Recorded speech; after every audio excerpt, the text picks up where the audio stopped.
उपासाचं पान, पिण्याचं पान, पान मूस, पान टीन, पान कबाब, पान जामुन, पान केक, पान रोल.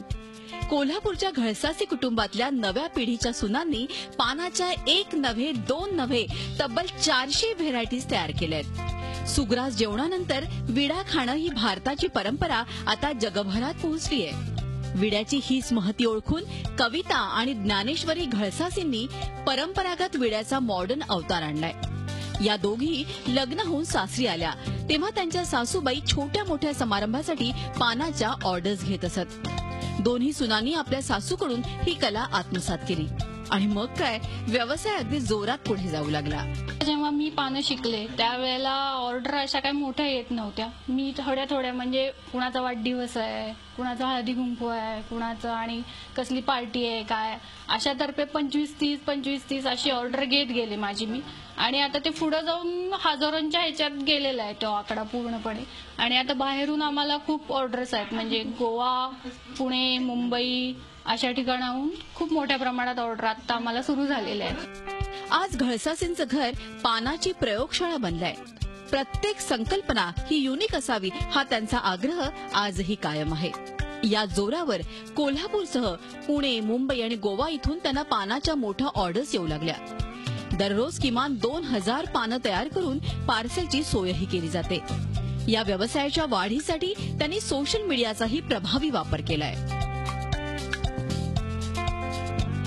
पान म्हणजे फक्त खायचं अशी आता संकल्पना मर्यादित राहिलेली नाही, तर प्यायचं पान सुद्धा आहे, उपासाला चालणारं पान सुद्धा आहे.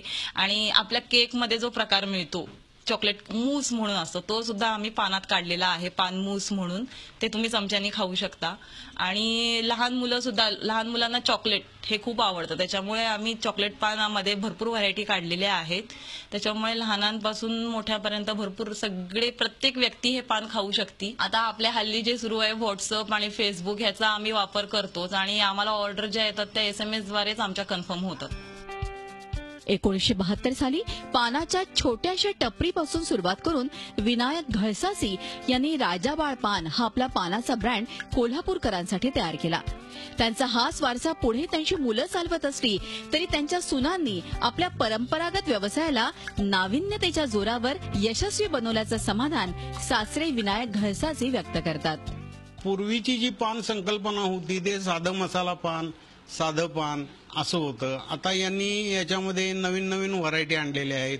जुनी संकल्पना जवळजवळ संपुष्टात आलेली आहे. आता हे सगळं नवीन नवीन चालू झालेलं आहे. कॅडबरी मसाला, समोसा मसाला, स्पेशल मसाला, गोविंद वेडा, अमुक हे जे चालू झालेलं आहे हे या लोकांनी सगळं निर्माण केलेलं आहे. आणि जुन्या परंपरा आणि नवीन हे असं मिळून कॉम्बिनेशन करून त्याचं त्या पद्धतीनं त्यांनी ते वाढवत नेलेलं आहे आता पुढं. एरवी पुरुषांची मक्तेदारी असणारा पानाचा व्यवसाय ही चाकोरी मोडून कविता आणि ज्ञानेश्वरी घळसासी यांनी तो यशस्वी करून दाखवलाय. शिवाय परंपरेला नाविन्याची जोड देऊन काय साधता येतं याचे उत्तम उदाहरण घळसासी जावांनी दाखवून दिलंय. प्रताप नाईकसह bureau report, Zee media. Zee 24 तास रहा एक पाऊल पुढे.